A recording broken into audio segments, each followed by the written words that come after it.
చాలామంది డబ్బును పొదుపు చేసేందుకు పెట్టుబడి పెట్టడానికి బంగారం బెస్ట్ ఛాయిస్ అని చెప్తుంటారు. బంగారం ధరలు కూడా భారీగా పెరుగుతున్నాయి. దీంతో చాలామంది బంగారాన్ని కొనుగోలు చేసేందుకు ఇంట్రెస్ట్ చూపిస్తున్నారు. ఎందుకంటే ఇప్పుడంతా బంగారందే భవిష్యత్తు. ప్రపంచవ్యాప్తంగా బంగారాన్ని వాడుతున్న దేశాలు ఎన్నో ఉన్నాయి. అక్కడ ధరలు కూడా తరచుగా మారుతుంటాయి. దీనికి భారతదేశం మినహాయింపు ఏమీ కాదు.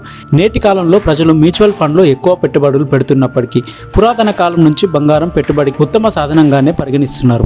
బంగారం ధరలు కూడా భారీగా పెరుగుతుండడంతో చాలా మంది బంగారంపై ఇన్వెస్ట్ చేసేందుకు ఆసక్తి చూపిస్తున్నారు. అయితే ప్రపంచంలోనే అత్యధిక మొత్తంలో బంగారం అమెరికా దగ్గర ఉంది.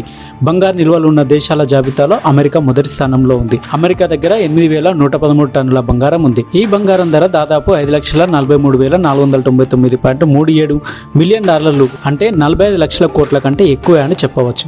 అయితే అమెరికా తర్వాత అత్యధికంగా బంగారం చైనా, భారత్లో ఉంది. భారత్లో బంగారం వనరుల్లో అత్యధికంగా 44% బీహార్లో ఉంది. బీహార్ తర్వాత రాజస్థాన్ తర్వాతి స్థానంలో ఉన్నాయి. అయితే దేశంలో అత్యధికంగా బంగారాన్ని వెలికితీసే ఏకైక బంగారు గని కర్ణాటకలోని హట్టి గోల్డ్ మైన్స్.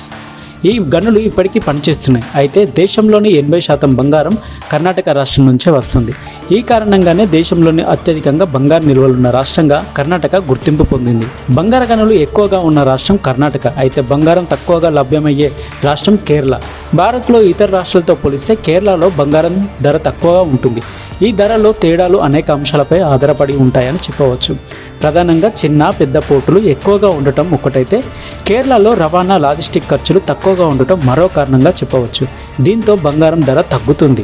మరో ముఖ్య విషయం ఏంటంటే కేరళలోని కొంతమంది వ్యాపారులు జీఎస్టీ నిబంధనలు తప్పించుకుంటున్నారని, అందుకే తక్కువ ధరకు బంగారాన్ని ఇచ్చేందుకు సహాయపడుతున్నారని ప్రభుత్వ నివేదికలు చెబుతున్నాయి.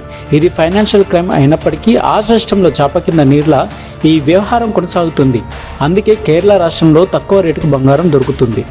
ఇది మన ఇండియాలో బంగారం దొరికే నిల్వలు.